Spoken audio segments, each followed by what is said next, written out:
Assalamualaikum dan salam sejahtera. Anda sedang menonton Agenda Awal ini secara langsung dari studio Awal ini Bukit Korangan Kuala Lumpur. Dan saya tersenyum malam ini kerana kita nak membicarakan perkara dengan senyuman dan dengan perasaan tenang walaupun sedalam mana pun topiknya, dan topik malam ini dalam kerana kita nak melihat pada penyatu paduan, perpaduan, kesepaduan nasional yang buat sekian lama pelbagai orang menyatakannya, tapi apakah langkah-langkah begitu proaktif yang didokongi oleh ideologi kajian yang saintifik dan sebagainya, dan ini yang ingin disaksikan oleh ramai orang dalam dialog nasional yang akan berlangsung dalam 18 pertemuan yang diadakan di seluruh Malaysia, dan ini akan dibicarakan dengan lebih lanjut malam ini kerana bersama saya adalah saudara Anis Yusel Yusof, Fellow Penyelidik Utama Institut Kajian Etnik ataupun KITA, UKM, dan kita tahu institut ini memainkan peranan yang begitu penting dalam NUCC, dan NUCC telah dilahirkan pada hujung tahun lepas itu, National Unity Consultative Council, untuk melihat kepada isu ini. Dan dalam konteks itu, malam ini saya nak memulakannya dengan mungkin berundur balik ke belakang, dan kerap kali selama yang kita belajar di sekolah, di universiti, bagi saya yang belajar di universiti tempatan, apabila kita bercakap tentang soal Malaysia, kenegaraan, kesepaduan ataupun penyatu paduan, terutamanya antara etnik, kita kerap melihat pada formula-formula dan pendekatan yang diambil oleh atas ke bawah. Tapi kali ini yang menarik bagi saya dalam hal ini, yang saya rasa bercakap tentang isu akar umbi adalah dialog kebangsaan ini akan melihat kepada pandangan, persepsi, pendapat, bangkangan, naratif yang ada realitinya di luar sana, di akar umbi, untuk diangkat masuk ke dalam apa pun yang akan dirumuskan daripada majlis ini. Oleh itu saya nak bagi kepada saudara Anis dalam konteks itu, kerana saya rasa ini penting, dimensi untuk memasukkan realiti yang ada di luar sana dalam apa pun yang akan dirangkakan oleh pembuat polisi dan pelaksana polisi dalam menuju ke depan dalam membangun negara bangsa dalam konteks kesepaduan maupun perpaduan nasional. Terima kasih. Saya rasa pertamanya malam ini saya sebagai jurucakap bagi pihak Sekretariat Majlis Konsultasi Perpaduan Nasional. Umumnya memang untuk kita maklumkan tentang dialog perpaduan yang akan diadakan, tapi saya rasa konteks permulaan pembuka kata yang saudara mulakan ini penting untuk kita faham. Saudara sedia maklum, saya melaksanakan kajian di 20 kawasan parlimen di seluruh negara untuk memahami tahap hubungan kaum. Dan dari konteks itu kita melihat bahawa masyarakat di bawah sana punya pandangan yang mungkin sedikit berbeza dengan pandangan umum, apa yang dibicarakan dalam media massa, apa yang dibicarakan oleh pemimpin. Jadi bagaimana kita nak dapatkan apa yang menjadi denyut nadi masyarakat itu sebagai bahan penting untuk difikirkan supaya dasar-dasar kita lebih rapat kepada kehendak dan keperluan masyarakat. Ini yang saya rasa perlu kita lihat. Polisi top down ada kebaikannya untuk sesuatu perkara, bottom up juga perlu. Dimensi kedua-dua ini sebenarnya mainkan peranan penting untuk kita memformulasikan satu kaedah rancangan apakah cara terbaik untuk kita membawa masyarakat dalam konteks Malaysia yang dengan kepelbagaian agama, bangsa dan bahasa dan sebagainya. Memang peluang untuk siapa-siapa juga mencetus sentimen perkauman untuk menyemarakkan api perkauman memang mudah. Tapi oleh kerana kematangan masyarakat Malaysia selama ini yang kita melihat, bagaimana mereka merasakan bahawa upward mobility ataupun semua masyarakat memikirkan bahawa pentingnya keluarga, anak-anak mereka untuk maju ke hadapan. Perbezaan itu boleh kita pertahankan untuk kita cari persamaan agar kita dapat bersama berkongsi. Kalau kita terus berpantakan dalam konteks mencari masalah perbalahan, memang banyak isu.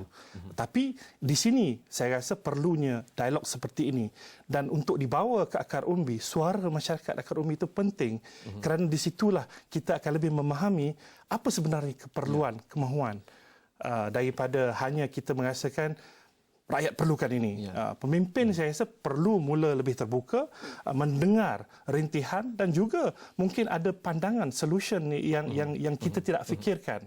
Saya rasa dalam konteks itu juga selama ini mungkin dalam soal kepimpinan, pemimpin itu merasakan dia punya jawapan kepada banyak perkara.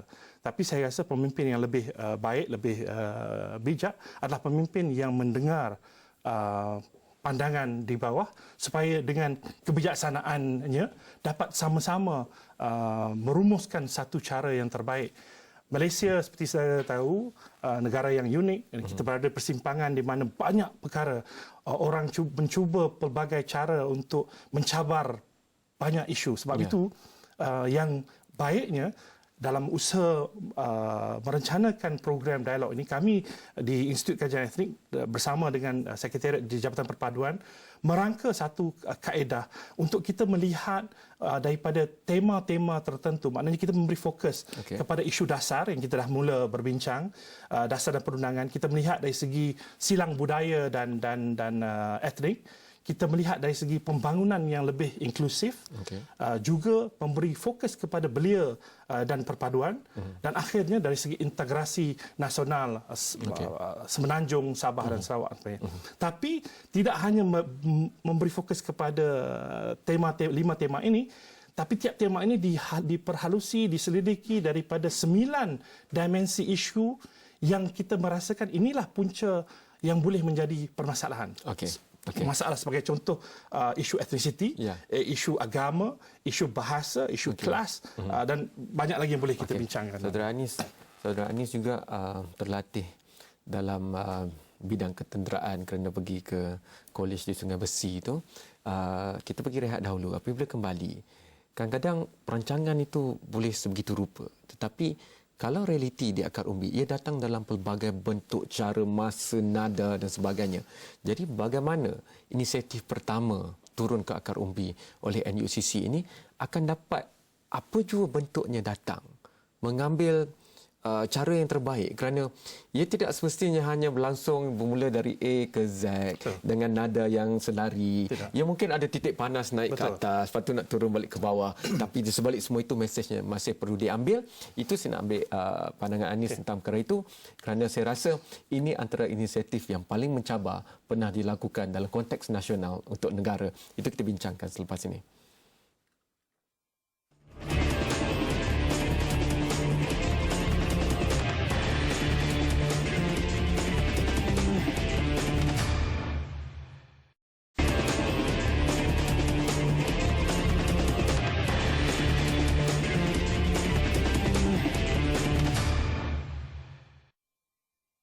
Anda masih menonton Agenda Awani dan kita masih membincangkan tentang perpaduan, penyatu paduan dan kesepaduan. Dan dalam konteks itu, saya ingin terus bersama dengan rakan saya, Saudara Zul, kerana apa pun yang saya dan Anis bicarakan di sini, tentunya orang muda yang menggalas cabaran kesinambungan itu menuju ke depan. Jadi Zul, silakan. Cik Kem, kalau dilihat kepada perbualan di media sosial, saya ingin bawa keluar satu daripada banyak perbincangan mengenai kesepaduan dan juga perpaduan di media sosial itu. Antara lain ialah saya ingin berkongsikan mengenai cerita mengenai hashtag Let's Rebuild Malaysia, di mana ini diinisiatifkan oleh pengacara nombor 1 Malaysia, Dato' Aznil Haji Nawawi, di mana ini bertitik tolak daripada satu respon terhadap kejadian yang berlaku di Pulau Pinang baru-baru ini.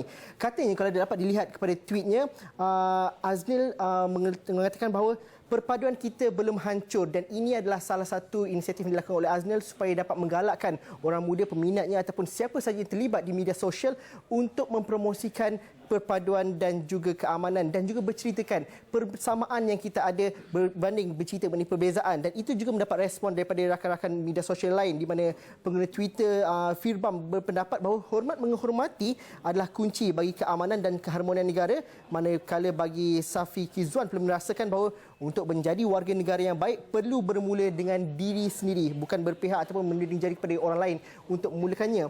Dan dalam aspek itu juga saya ingin berkongsikan inisiatif ataupun cara orang muda bercerita mengenai perpaduan dan sebagainya ini, kerana saya ingin mengambil pendekatan ataupun contoh yang sering dilakukan oleh sekumpulan anak muda yang menggerakkan diri mereka sebagai random alphabet, yang sering tampil dengan idea-idea baru apabila terjadi insiden-insiden yang agak tegang ataupun sering tampil dengan idea-idea seperti menganjurkan acara seperti kereta api sarung contohnya.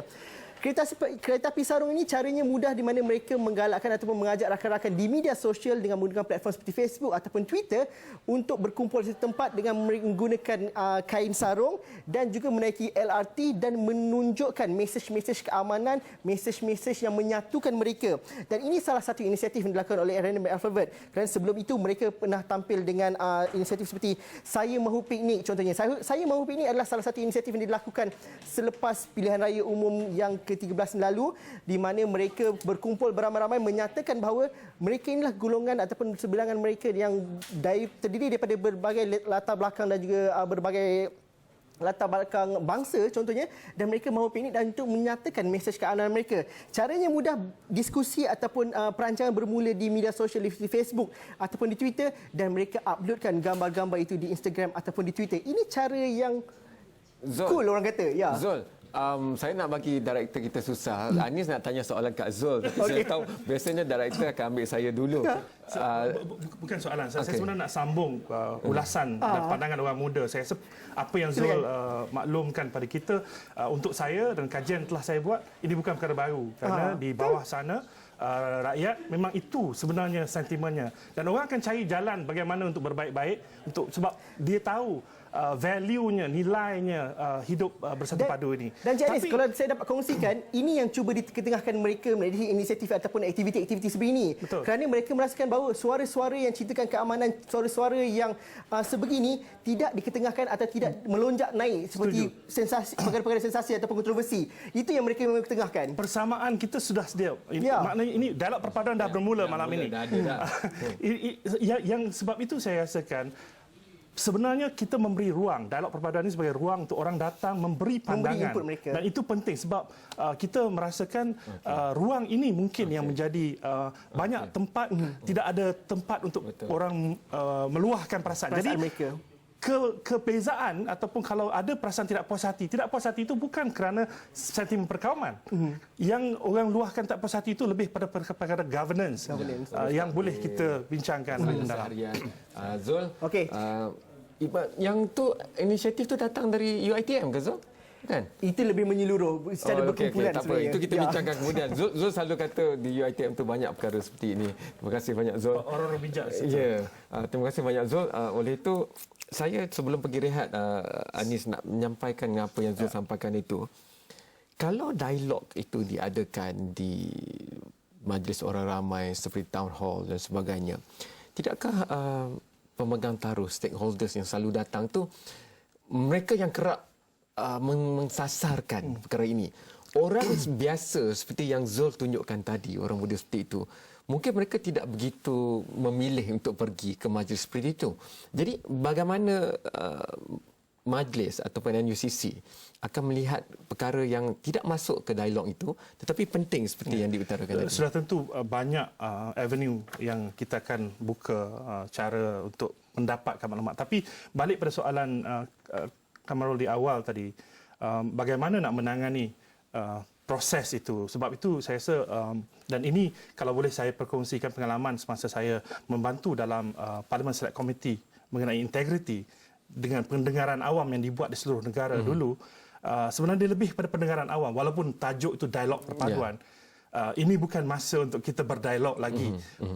Peringkat permulaan kita ingin mendengar. Jadi dijemput masyarakat orang ramai datang untuk memberi pandangan. Pandangan ini juga kita kategorikan 3 perkara yang kita letakkan. Satu, dia menyuarakan perasaan tidak puas hati. Apa benda yang tidak baik yang mau diperbaiki. Luahkanlah. Air your grievances umpamanya. Yang kedua, kalau you kata itu tak baik, perlu juga datang dengan apa dia yang boleh memperbaiki. Perlu ada solution. Tidak hanya komplain tapi tidak ada solution. Jadi yang kedua. Tapi walaupun ada komplain dan solution, takkanlah selama kita hidup di Malaysia ini tidak ada langsung satu yang baik. Jadi perlu datang dan memberitahu apakah yang bagus. Sebab kalau kita tahu lebih jelas apa yang bagus itu perlu kita lebih perbanyakkan. Dan usaha yang macam orang muda lakukan ini usaha-usaha yang mudah sebenarnya. Tapi kalau kita lebih tahu lebih banyak persamaan yang kita ada, maka lebih mudah untuk kita bersifat toleransi dan menerima satu sama lain. Saya suka itu kerana saya rasa apa pun yang kita rancangkan nanti bila turun ke padang tu dia ada tenaga dia sendiri, dia akan terjadi seperti sendiri, tapi masa akan terhad. Saya rasa setengah hari diperuntukkan untuk setiap town hall ataupun majlis orang ramai itu, dan mungkin elok lepas ni mereka yang menonton agenda nak pergi itu, elok saya nak curi sikit pengalaman Anis dan pemahaman Anis tentang konsep ideologi dan konseptual yang ada dalam pemikiran kita dan juga sebagai sekretariat bersama dan juga NUCC contohnya dalam melihat skop kesepaduan, penyatu paduan dan perpaduan ini. Kalau tidak, mungkin tidak cukup setengah hari itu. Mungkin kalau datang itu dah tahu rangka yang sedang dilihat atau rangka kerja yang sedang dilihat oleh NUCC, mungkin lebih terus boleh mensasarkan lagi. Itu kita bincangkan selepas ini.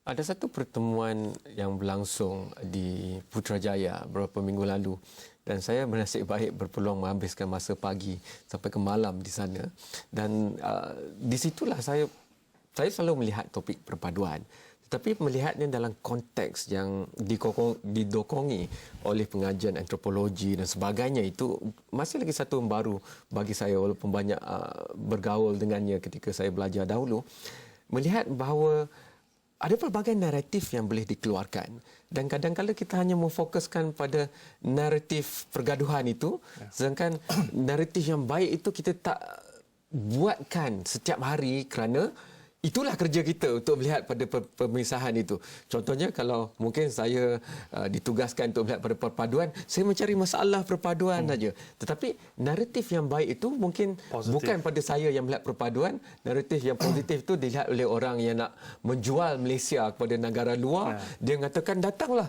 kemajmukan itu bagus. Tapi bagi saya yang melihat pada perpaduan, majmukan ni ada masalahnya.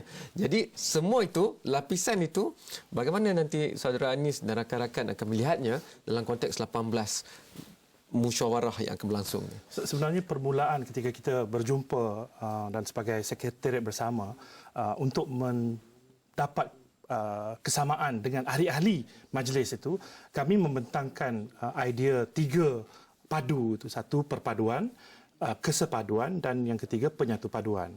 Perpaduan ni kita tahu, saudara sebut tadi, selepas konflik 1969, mungkin itu pertama kali isu perpaduan itu masuk dalam perancangan dasar rancangan Malaysia kedua. Sebelum ini mungkin kita tak merasakan penting. Selepas kita bergaduh berantakan, baru kita merasakan perlu. Jadi Tun Razak ketika itu dalam rancangan Malaysia kedua menulis di permulaan rancangan Malaysia kedua itu, matlamat akhir rancangan 5 tahun ini adalah untuk mencapai perpaduan. Dan perpaduan itu berterusan dan kita masih mencari-cari sebenarnya. Sebab selepas 57 tahun negara merdeka, kita masih bertanya, adakah kita mencapai perpaduan itu? Jadi, bila kita melihat fenomena, kalau kita tidak ada perpaduan, apa sebenarnya yang kita ada? Jadi, fenomena yang menunjukkan dalam tidak ada perpaduan, sebab itu kita perlu ada satu Malaysia, kita perlu ada bangsa Malaysia dan sebagainya. Yang ada sebenarnya pada kita adalah kesepaduan. Kesepaduan itu adalah ke arah mencapai perpaduan. Kesepaduan sosial yang kita selalu bicarakan adalah perkara yang membawa kita bersama. Kalau dalam bahasa Inggerisnya, the glue yang membawa, melekatkan kita dalam perbezaan tapi masih mampu untuk hidup bersama dan berkongsi negara dan sebagainya. Itu penting. Tapi dari perpaduan itu masih kita dambakan, perpaduan itu masih kita harapkan untuk kita capai. Sambil kita ada kesepaduan, kita perlu mengurus perpaduan ini, kesepaduan ini. Dalam mengurus kesepaduan ini, perlunya penyatu paduan, usaha penyatu paduan berterusan. Dan usaha penyatu paduan inilah yang sedang kita lakukan, dan dialog ini adalah antara usaha penyatu paduan yang penting. Bukan setakat dengan antara rakyat. Saya kata penyatu paduan ini juga harus dilakukan antara pemimpin-pemimpin di dua-dua belah pihak. Sebab kita merasakan dalam banyak kajian yang dibuat, kita merasakan kadang-kadang usaha penyatu paduan itu dibuat setiap 5 tahun kita menghadapi masalah kembali kerana bila pilihan raya, isu-isu perkawaman ini mula timbul kembali. Okey. Jadi perlunya semua pihak bertanggungjawab, rakyat, pemimpin, semua mainkan peranan bersama untuk membina negara ini. Kalau bercakap tadi tentang rebuilding Malaysia, proses itu harus berterusan.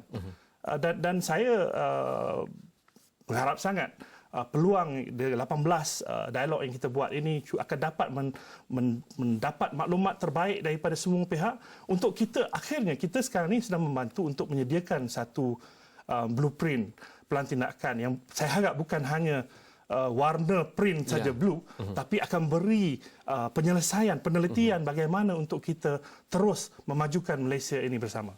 Bagi semua orang, sama ada anda tinggal di Lembah Sungai Kinabatangan ke, atau di Miri Sarawak ke, atau di kampung saya di Perlis ke, semua orang akan perlu dimasukkan suara mereka dalam inisiatif ini.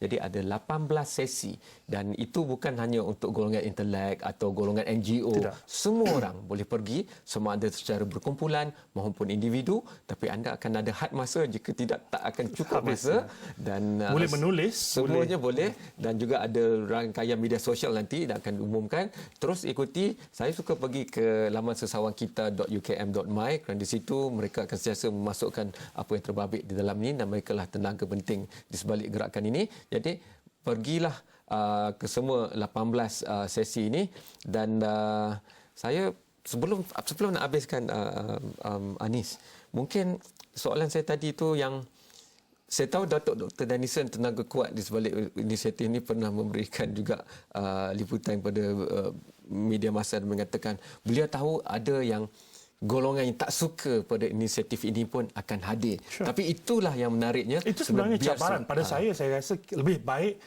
orang yang membangkang datang tapi ada ruang untuk dia datang berbicara secara sivil daripada dia melakukan perkara-perkara yang tidak diingini, baling atau buat benda-benda yang tidak betul. Ada channel, kita guna saluran yang baik untuk kita berbincang apa masalah dia yang sehingga dia rasa tidak puas hati. Sebab saya rasa tidak ada masalah. Masalah kita sebenarnya, kita semuanya kita rasa sensitif, jangan ditimbulkan. Pada saya tak ada isu yang sensitif. Kalau yang disimpan itu lagi yang sensitif orang. Okey. Isu tidak sensitif, tapi isu itu perlu dibincangkan, ditangani dan dipahami. Kalau kita permulaan kata orang datang kita terus sudah ada kita punya fahaman dan kita menolak, dan itu menjadi masalah. Okey. Jadi pada kita dialog ini adalah dialog yang terbuka. Kita semua harus melihat dari sisi positif. Kita bermula tadi saudara kata jangan mencari perkara-perkara konflik. Kalau cari konflik memang konflik lah yang kita temui. Tapi apakah elemen-elemen positif yang ada? Apakah elemen persamaan yang ada yang boleh kita bawa bersama supaya kita melihat sebenarnya kita ini ada lebih banyak benda yang sama daripada berbeza. Dan ahli-ahli majlis yang hebat-hebat 30 orang dari pelbagai latar belakang itu akan juga mengikuti. Mereka juga akan hadir. Okey. Kita akan terus perhatikan awak ni akan boleh memainkan peranan sebagai pemerhati dan untuk meneliti, dan saya suka kerana hujung minggu ini akan berlangsung di Dewan Bahasa Pustaka di Kuala Lumpur buat pertama kalinya, dan kemudian ada satu lagi yang ke-18 tu saya rasa penutupnya di Kuala Lumpur juga. Di tengah-tengah itu kita mungkin ada kita pasti ada 2 pilihan raya kecil dan kita boleh lihat bagaimana suara di dalam Majlis Musyawarah 18 ini dalam di tengah-tengah itu, dan bagaimana realiti ketika berlangsung pilihan raya kecil. Misalnya, anda boleh hantarkan pandangan anda sendiri juga kepada Astro Awani melalui pelbagai platform yang Awani ada Facebook, Twitter, YouTube, Instagram, dan terus muat turun aplikasi mudah oleh iOS dan Android kerana anda boleh menonton rancangan seperti ini secara langsung daripada gadget kesukaan anda. Sekian, selamat malam dan jumpa lagi. Thank you so much.